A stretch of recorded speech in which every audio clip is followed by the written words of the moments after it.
Yo, yo, yo, what is going on, COD Familia? It is your boy, aka Mr. Kingdom Builder, even though I might have to take a new name after this slight slip up, forgetting to hit the record button for a few minutes here. However, I am so excited to have with us today my boy, the myth, the legend, JasonGee, aka JasonGee. How are you doing? Welcome to the show. Let's go, take two, buddy. Yeah, I'm doing good. How are you? Good. How's your night going? Well, it is going well, and thank you so much. Yeah, you know, we were starting off, we were getting to some of the intro, and there was some nice bits here and there, and I had to immediately look down because I'm usually always checking all of my details for my interface and everything on the recording, and I thought to myself, oh Lord, why? Or I immediately saw, why is my button not red for this recording? So happy to be able to catch that as early as I could. But anyways, diving right into the meat of it all, and maybe we'll get back to some of the things we touched on just for a brief moment at the beginning, but why don't you again give us a rundown of again, have you played a Kingdom Builder before CoD, or was CoD your first? And once again, how did you get into it? So COD is my first official Kingdom Builder. I touched base like in ROK for like a little bit. I made an account, played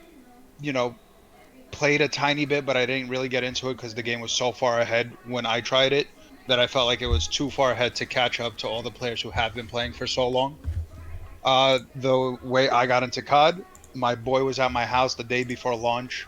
He was like, yo, you need to try this game. It's going to be popping. You're going to love it. I know you. I know what you like. This is going to be it for you. I was like, all right. Gave it a chance, and here we are. Months down the line, still playing. Months down the line and still playing. And it is interesting. I mean, you basically came in pretty much when 31 was up, prior to 32 on global. So you were day before, joined up, and you ended up, what's interesting here is you started, though, in 31, which technically is like the pre-global server prior to them releasing, technically, 32 on global. But you were pretty much right there, if you want to say kind of end of beta. And so for you getting in, so I'm curious, even though your boy told you, hey, come check the game out, what did you, before you even started playing, how much did you really get an understanding of when it came to mechanics, features? Like, how much did you really know before, or did you just really more kind of come in, vanilla, if you will? Then you just kind of said, okay, I got faith in this recommendation, I'll just play it out and kind of learn as I go. Bro, I was vanilla as hell. My boy kept making fun of me anytime I tried to do something. He's like, bro, you don't know what you're doing. You never played a game like this.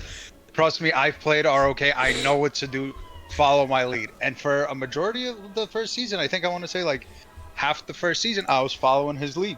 I was, taking his recommendation on what to do because I had no idea. I was learning, building. I was learning TP territory, like how to TP, where to TP, how to make it efficient, what troops to use, all that. I was learning on the fly. Okay.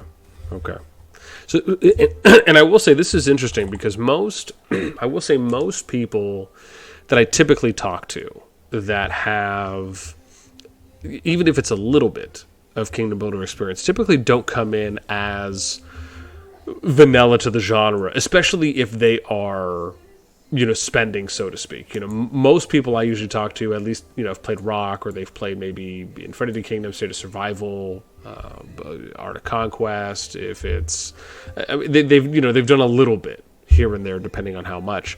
So it is interesting getting to hear from someone who very much is kind of unmolded, if you will, right? You don't necessarily have, you could argue, bad habits, if you will, coming in, or an already established fundamentals or foundation way of thinking, and maybe how you play the game as well. So I guess I'm curious for after you started. So let's get into your 31 season 1 now, right? I believe you were with SN, if this is correct. Now I don't know if you were with them at the beginning or if you eventually joined them. Why don't you walk us through your So, season one and how did it play out for you? How did it affect you going in? so season one, we dropped in and we started our own alliance. We were called Dash War. We were in Caltia, which everyone knows in season one, Caltia was the shittiest zone on the map. With with only one or two gate twos, it was just horrible geographically. But we dropped there and we were making the best of the situation we had. We wiped out a couple of alliances day one, started making a little name for ourselves over there. And when we were going into zone two, right, that's when we realized the biggest alliance on that server at the time, Dark. I believe it was Dark, or it was GOS. Sorry, it was GOS. Was on the other side of our gate two, about to come and kill us. So I tried making a coalition of everybody in Calthea to basically unify together to be able to take out GOS. Everyone except for one alliance at that time agreed. We made a game plan. I made a build plan with my friend, who was helping me coordinate all this, helping me manage everything. He was doing most of the Diplo at that time, and a few hours before the gate opened, one of the people who joined that coalition betrayed us. That was NEC. And now there's a running joke about this, which we'll get into in a little bit, but NEC betrayed us and partnered with Valk. They reached out to GOS to make some kind of truce, saying if they wipe us, they'll be able to go into the next zone without any problems, blah, blah, blah, blah, blah. Valk and NEC decided to pinch my alliance and wiped us off the map. It was basically like the 40 of us fighting for 8 hours to try to hold it off. At the end, we lost. And we lost basically that zone, got kicked out of that zone, and we resurged. And we resurged into... Damn, I'm forgetting all the zone names now in season one. Whatever zone we resurged into, we joined an alliance called Rios, where we met a majority of our friends over there. Rios was basically a quote-unquote sub-alliance to TH31 at the time. I had friends in SN. They were reaching out to me, and at that time, after I researched, that's when I really started spending and getting to T5. The reason I got to T5 in the first place was because one of my co-R4s in Rios, me and him had a friendly bet going, saying I can't surpass the highest power player on our server at the time, which was Baron Zeus. Mm. I lost that bet by a day. Still salty about that to the day. I pushed to T5. I was basically, it was me and Baron Zeus as the only T5s on our side with TH. TH, in my opinion, was doing some real shady things and basically just picking out the power players within Rios instead of treating us as allies or a sub or even a supporting role or anything like that. They kept getting on my nerves, annoying me, things like that. And the people in SN who I knew, who I was reaching out to, who we were good friends and talking on a daily, they're like, bro, just come to our side. So me, a group of people, decided to go to SN. Obviously, I'm still real good friends with the Rios people. I hit up all my Rios people. I'm like, guys, stop fighting for TH. Come fight for me in SN. Blah, blah, blah. This was Final Zone already. They were like, bro, we're boys, but we can't just do that. So we ended up, I was war leading for SN. Me and one of my good friends, Skuro, who is now part of the SEALs, or MILF on a different server today. And we were war leading. We killed them real fast. And we took over Final Zone within a day at that time. And at that point, Rios came to our side, and that's how we won Season 1. Okay. So if anything, for you getting in and dipping your feet when it came to, building whether that's just territory in general, areas like alliance management, areas like just organizing raids, figuring out your individual pathing, if you will. Again, understandably for most people that typically spend, you can make the argument that pathing or doing certain things in order in certain areas may not necessarily be the most important if you're just going to, at the end of the day, spend your way to a certain point. But when it came to learning a lot of those areas in the beginning, I guess I'm curious, how was that for you? Because again, for most people that haven't played Kingdom Builders, may not, especially if you're in leadership, whether that's an R4 and R5, most people may not really understand how much goes into it, especially if you want your alliance to be successful, or if you're just looking to kind of pick out those that are successful from those that might just be thinking they can kind of passively play or kind of ride by the seat of their pants. So I'm curious, how was your introduction into that? And then on top of that, how involved are you on the management side for the alliance, at least when it came to season 1 specifically? So specifically for season 1, I'm just dipping my feet. I don't really know much. I'm trying to figure it out. Even to this day, everybody in my alliance knows I suck at building. Building is not my thing. I've tried. I've failed. I've messed up fort drops. I've messed up flag drops. Everyone knows it. Everyone's aware. I have a very solid build team now, right? So they're aware. They know what they need to do. I tell them we need to go from point A to point B. They figure it out.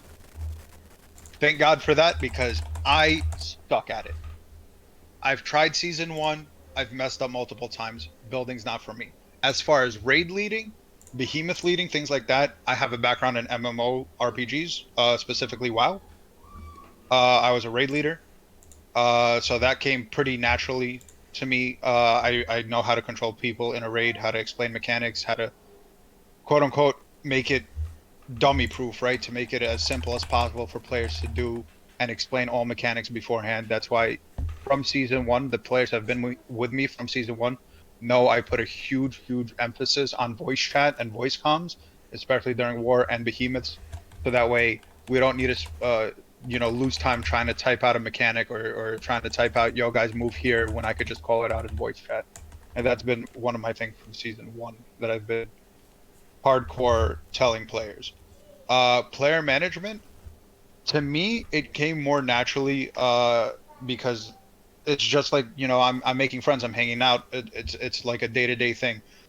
As the seasons progressed, we went from a quote-unquote council voting style from season 1 to season 2, where it was more or less my say, right?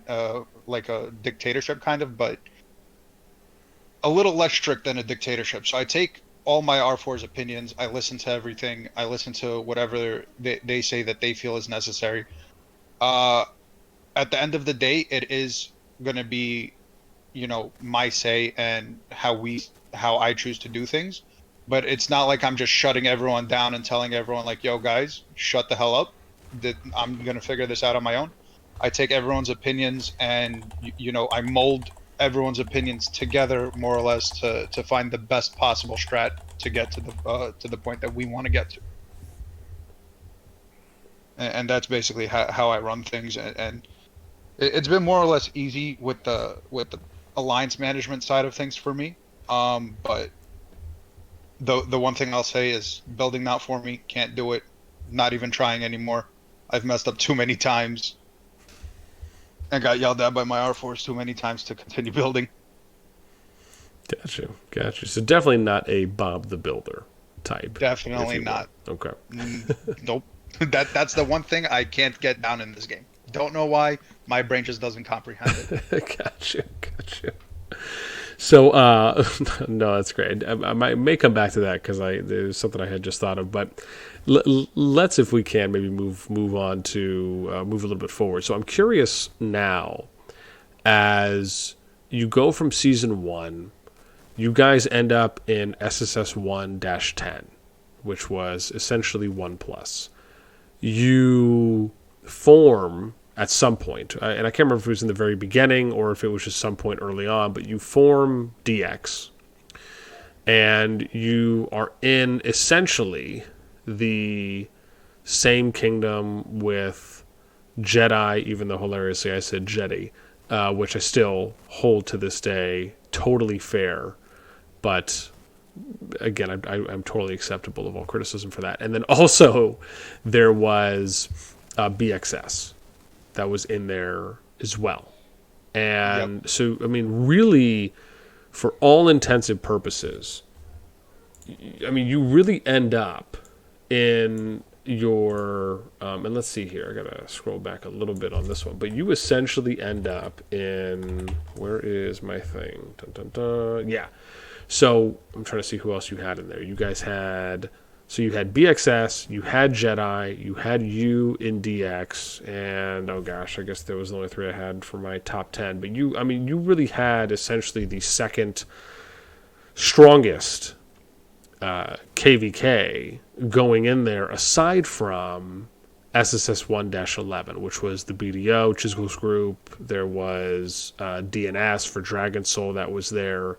BDM Blood Moon was in there as well. I think NK for Nova Knight, or Nova K as they've recently renamed. So I mean, it was really SSS 1-10 and 11 that were arguably the most sought after, the most viewed, and probably the most hyped, if you will, KVK groups going into that 1+ before Season 2 had ever come out. And I guess I'm curious, going into that 1+ season, and again, after seeing what the matchup was going to be, after you found out about what other kingdoms were going to be in there, I'm curious, what was the thought going into that?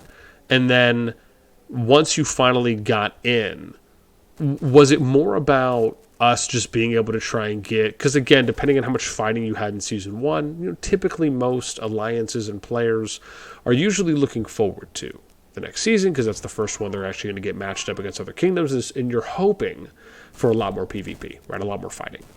So I'm curious on what was, when you found out, what were your first impressions when you found out the matchups? And then secondly, what was the goal going into 1+? Was it, hey, we want to try and get as much fighting as possible. We don't care. We're just going to, you know, we'll just pair up with whomever's there. We want it to be a little bit more fair and balanced, or, you know, we don't really care who we get matched up with, even if it's uneven. We're just going to fight, you know, all out, you know, 24/7 like 7-Eleven. So going into the season, ending Season 1, we had about like a month of Farmville because our final zone just finished so fast, dude, so fast. So we had a month of Farmville. All we really did was like Elite Necro and then the Dragon for the like whole month, literally every day, just nonstop raids to try to get the frames. We were all bored, and in making DX, I spoke to all my members and I got a consensus. Everyone was tired of Farmville, just like I was. And we said, screw this, we're gonna fight. Wherever we go, wherever we land, we're gonna fight. And we're gonna keep fighting until, you know, we either need an ally, or if we win, we win. And we landed. Day 1, fought everyone who landed in our zone, basically took over that zone pretty much the first day. Anyone who tried to come in the zone, they messaged me. I told them, if you come in my zone, you're going to get wiped. And if you don't want to get wiped, go to a different zone, because we're getting ready for the real wars when we start going into other zones against the big alliances who managed to dominate their initial starting zone. The 2 biggest threats at the time were Jedi and BXS. With BXS having a lot more whales than pretty much all of us put together at the time, we decided, yo, BXS, we saving you for last. We're going for Jedi. We ended up going for Jedi. We ended up pushing into Caltia, and you know, that was our first contact with a lot of my TFS members now, is in that war in Caltia. We were speaking in leadership during the war, you know, seeing how this is going to go, how we're going to decide the zone. We basically came to an agreement that whoever gets to hold off that Hydra layer is going to win that zone. And we kept fighting, put up great fights. I know you were watching one of the days me and you were messaging. I told you, I was gloriously like, I was. I was like, yo, come watch this bridge fight. We had like four alliances versus four alliances, and we kept going back and forth, and it lasted like a good couple days. Ultimately, Jedi did push us off the Hydra, and that's when we started doing, you know, our talks with Jedi and our partnership for the remainder of the season, how it's gonna go. Jedi had more of like a underdog story where they got screwed by BXS in their first season, and now they want payback. And I had the story of, hey, I want to win, and we came to an agreement that, you know, we're gonna work together as allies. During that season, we were basically partners, right? We didn't merge into each other, but we were fighting for each other at any time. We built together. We were in one Discord. We were in voice chat. All that good stuff. We were doing it together side by side throughout the season. And basically, with the numbers that we had from Jedi and all the numbers we had from DX, where we took that win from BXS and pushed them back into a further zone. And that's when, you know, we came together, and BXS ultimately agreed to a peace treaty, then broke the peace treaty, then agreed to another peace treaty.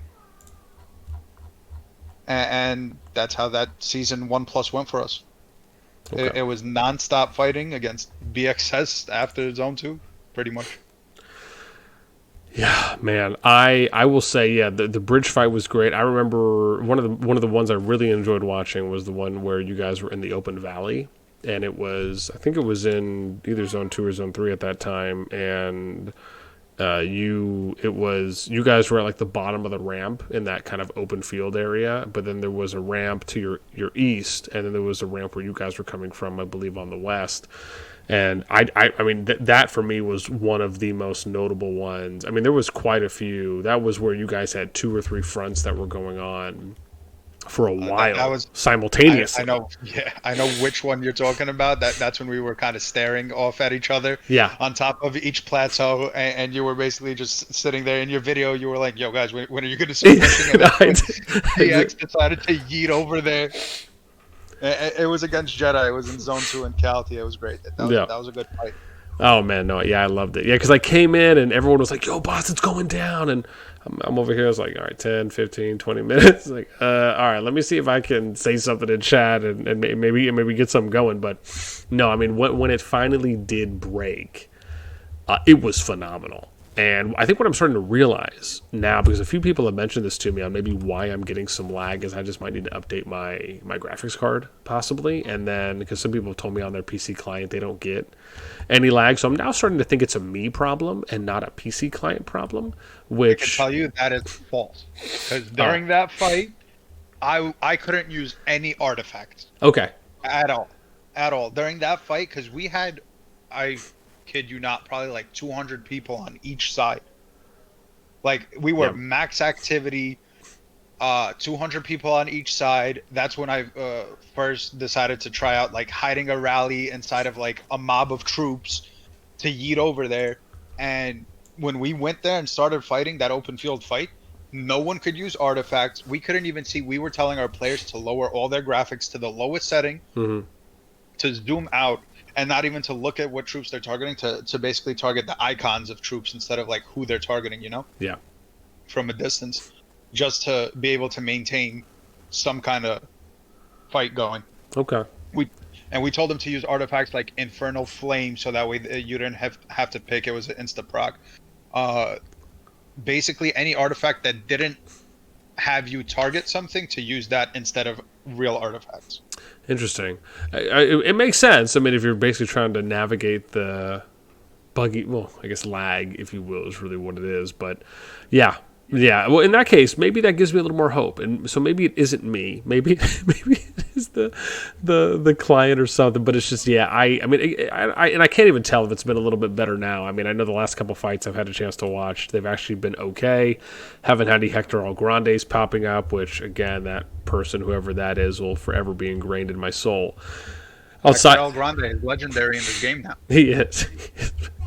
But even beyond that, you know, getting any restarts, I haven't got those lately, so I'm really happy about that. But it's wild because if I load the same matchup and it's 100, 150, 200 versus 200, I mean, if there's just a lot of units on the field, I can watch it on my phone or a tablet and it's fine. But whenever I'm watching it on the client, it's just, and again, it's been that way for me for a while. So, anyways, I guess we'll see what happens there. Let's, if we can, move a little bit more forward. So now you're season 2, and things in season 2 essentially have, for you, been getting to a point where now you guys form TFS. So I'm curious, give us a little rundown. How did TFS come about? What was the idea behind it, and what are the goals of TFS?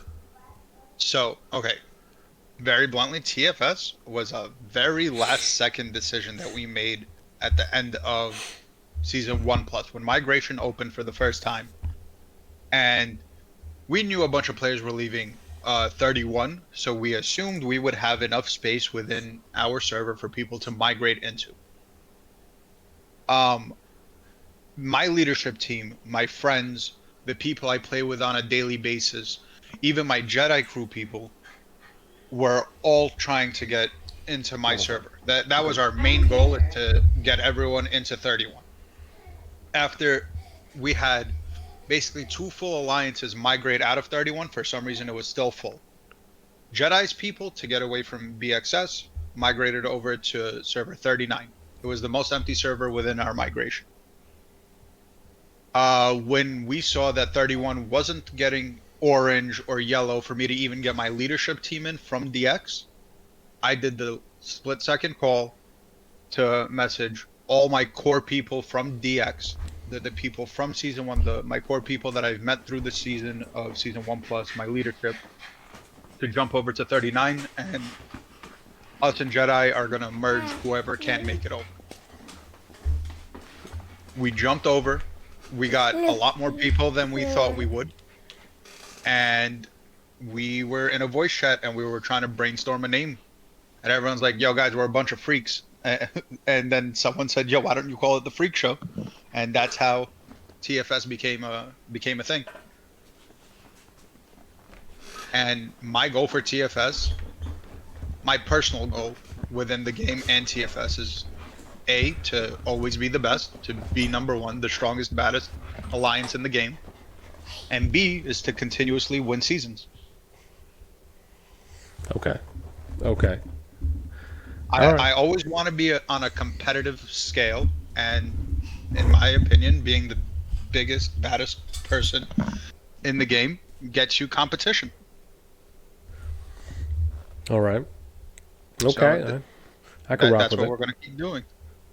So it is interesting to see if they will be, if they're going to, and obviously what direction that they might go. And I know one of the things I've been really advocating for, to kind of hammer home on this idea is, with things like Home Kingdom leaderboards. I've always been a fan of these, and for me, it's always been one of those things where, hey, why can't I've always felt that if we had something like this in there, it would allow for us to do a lot. One, I think it would allow for us to appropriately gauge matchups a lot more accurately on what those could potentially look like.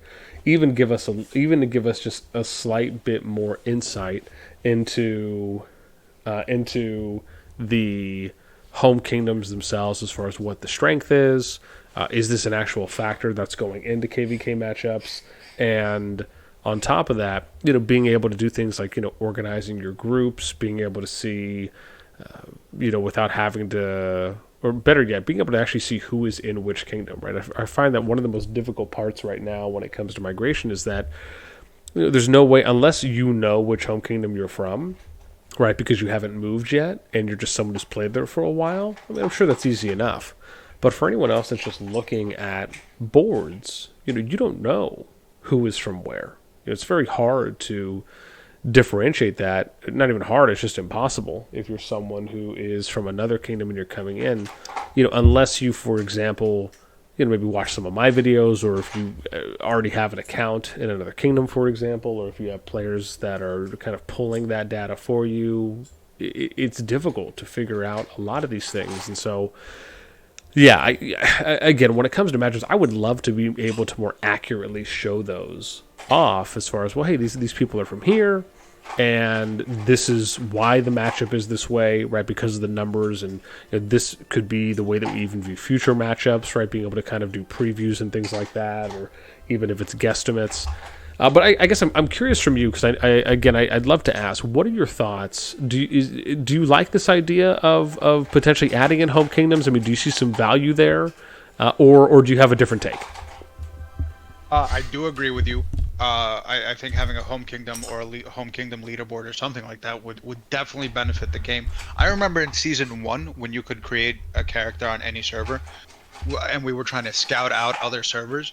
We had to go and make literally like 7 characters each to cover every server to see who was on what server to possibly figure out who we're getting matched up with. Yep. So I definitely remember that, and that was not fun for anyone. That was very time consuming, and props to you, BN, because I don't know how the hell you do it with that many accounts, but props to you for that.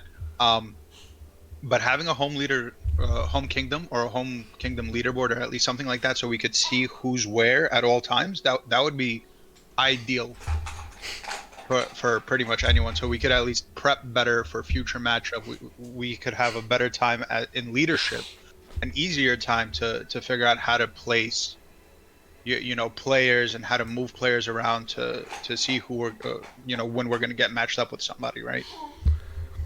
No, for sure. And that would definitely make my life a lot easier.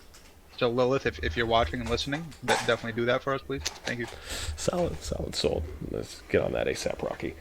Okay, so let me get to one more thing, and then I want to hear just some general thoughts about the game from you, and maybe some miscellaneous while we only have maybe a little bit more time here. So next thing is, what are your thoughts, and this is something I've been really advocating for, on having this idea where we basically have an opportunity to go back.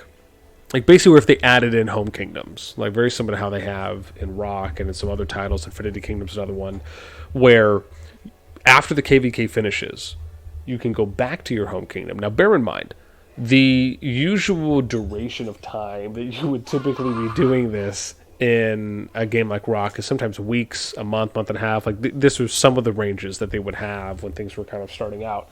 However, my thought would be more of, well, what if we just went back to a home kingdom for a week or two, at the most, right? Maybe it's a week, maybe it's give or take a week, but definitely no longer than 2 weeks, right? I find it's either 1 or 2 weeks or somewhere in between. And the idea behind this is, for my thought is, okay, well, this gives the alliances and the players an opportunity to essentially reorganize their ranks.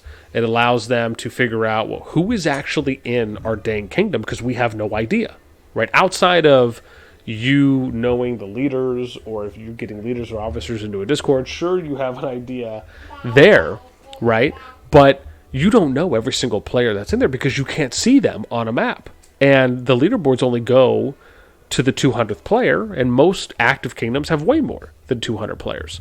So I personally think there's a lot of value in adding home kingdoms back into the game, but it has to be short.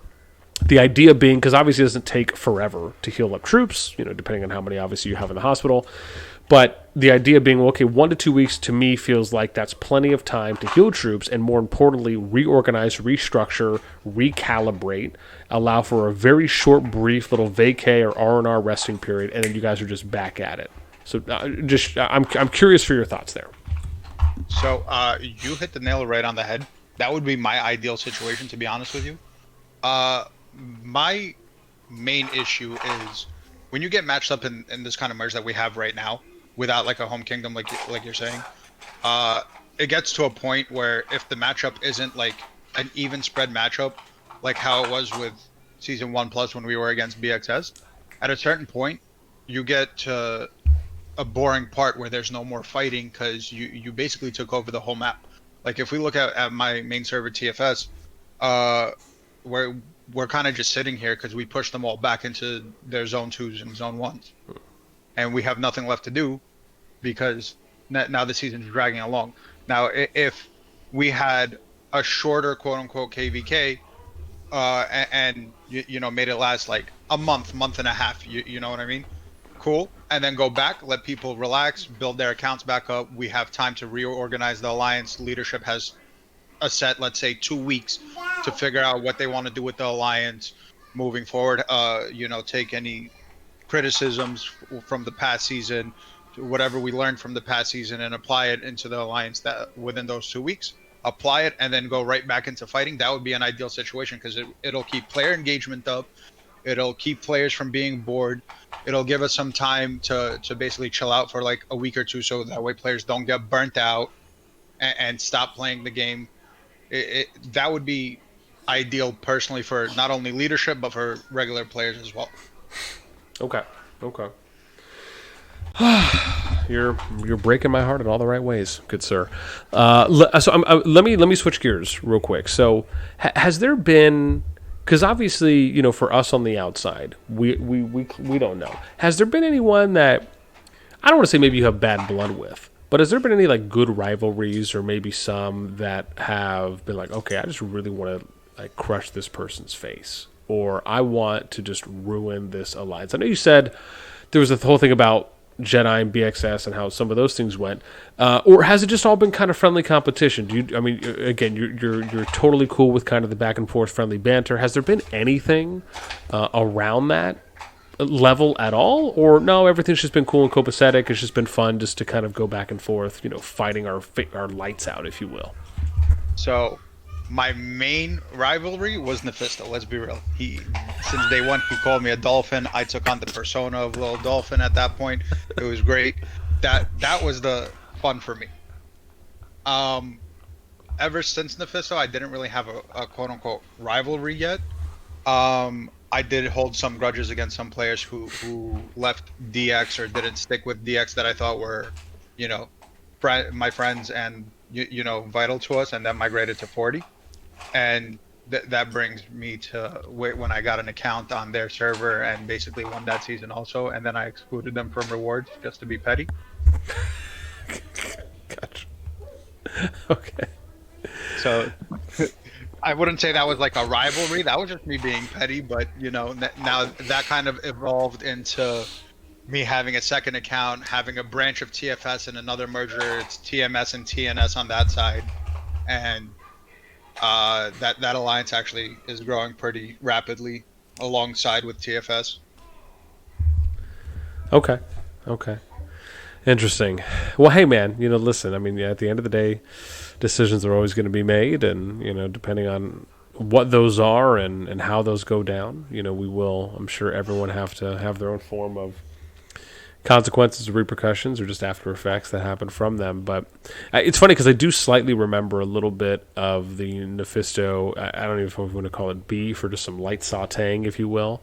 And even though I obviously had no insight into it, obviously for me, people will send me stuff or I'll get screenshots here and there. And so for me, I just always thought it was hilarious, but at the same time, funny in the good sense, because obviously there was, it wasn't as though people were just kind of shouting from the rooftops. It's, hey, we're backing up everything we're saying with just constant PvP, constant fighting. I have to imagine that there was potentially a level of kind of honor and respect there when it came to, hey, we're not just, investing money and, not tanking, but like bolstering our account up, right? When we're just there to like be pretty, I mean, clearly for you, Nephisto, and others, it's no, man. We're out here. We want to fight, nonstop. And I guess I'm curious. Outside of that, were there ever moments like that where you and Nephisto, or even others, that you got where it's like, look, yeah, sure, we're all spending, or we clearly have some financial capabilities and flexibility to spend, but it's like we're actually really invested, we're really involved. Was there ever something like that happened where there was kind of like a respect or kind of a pound it moment where you're like, okay, this is actually pretty cool, and it's not just these people kind of trash talking and they never show up on the field?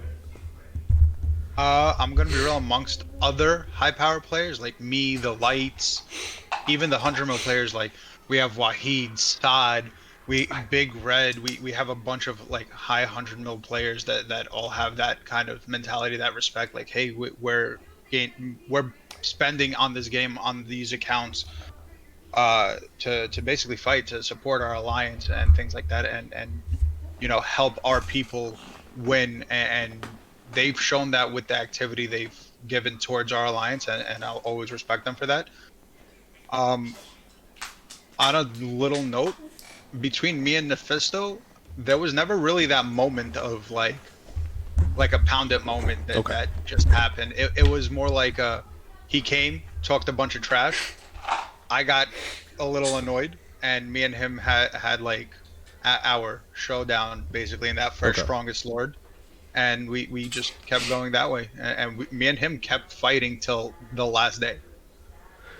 Literally until that season ended, until we merged with another, pod, we kept fighting. Okay. Nah, man. But, amongst other players, amongst a bunch of other players, a bunch of high power players, there's always that respect. Like, hey man, I see you're putting in the money, the time, the effort, and they're doing this so they could enjoy the game, they could help their alliance, and they could continue making the name they've made for themselves and the alliance that they're in. Gotcha. Okay. Well, let's again. I know we're probably getting close to the end here, but I'm curious on what are your overall impressions with the game so far? I mean, again, do you like the general direction that the game is? And maybe let's start there. What are the things that you really do like about the game? And then, secondly, where are some of the opportunities that you see in the game? Things you'd obviously would either like for them to maybe change, include, revert, etc. So the way the game is moving, I like the progression. The speed is going out when they release new commanders, new artifacts, things like that. My thing where I think they could improve is the migration system, because the migration system, I feel like if they made it a little more precise and gave us like an exact number of you can move this many people, this is the power cap of the server, this is the member cap of the server, it would be a lot easier for leaders within alliances to figure out how to move their alliance when they want to migrate, things like that. That's one area where I feel like they could improve on. They could also improve on, in my opinion, when they make the merges, to make them a little more fun or balanced in a way. So it's not just like how this season went, where there was one superpower. I'm speaking about my merge specifically, right? Where it was TFS as the biggest alliance there. And then the rest were, I don't want to say like smaller, but they didn't really stand a chance. Just if you're just looking at the numbers, just power wise, they were just so like, they had a lot more free to play players within our merge than we wanted or we expected. We expected a bigger challenge, and we want them to improve on matching alliances or servers with other servers along their nature, right? So that way spenders can have fun playing against spenders and not just slapping up T4s all the time, because that's not fun for the T4s or the T5s at that point. So if they could fix those two things, I think this game would continue having life, continue having longevity, and players are going to continue playing it for a pretty long time. Yeah. Okay. Man, it is interesting. I mean, I think when I look at COD, one of the things I often talk about is just how unique it is in the scene because of the fact that it just has some pretty simple things, which is just true ranged PvP. It's got the flying aspect to it, the on-field structures, and then the fact that you can. I think the healing system is a bit unique to the game. Not to say that it's unique overall, because I think some other titles have done variations of it, but just those, and then obviously the artifacts, being able to kind of time those out, have those be a little bit more skill factored. I think is a really big thing. At least if you're just kind of looking at those four basic pillars. And so, one of the things I had often mentioned early on is, well, hey, this would be really cool if they doubled down on some of these things, right? As far as the on-field structures, which is cool because now obviously we're getting things like turrets, as a new on-field structure that you can build. So it seems as though they're, looking at kind of ways to invest, on that front, which I absolutely love. But yeah, it is. I guess it is interesting because for me, when I look at things I'd love for them to put in the game, I immediately go to, one, I'd love for them to have spectating in Roots of War, right? The ability for any member of your alliance to go in and watch the match, even if they have a system where they can play matches, right, with a delay.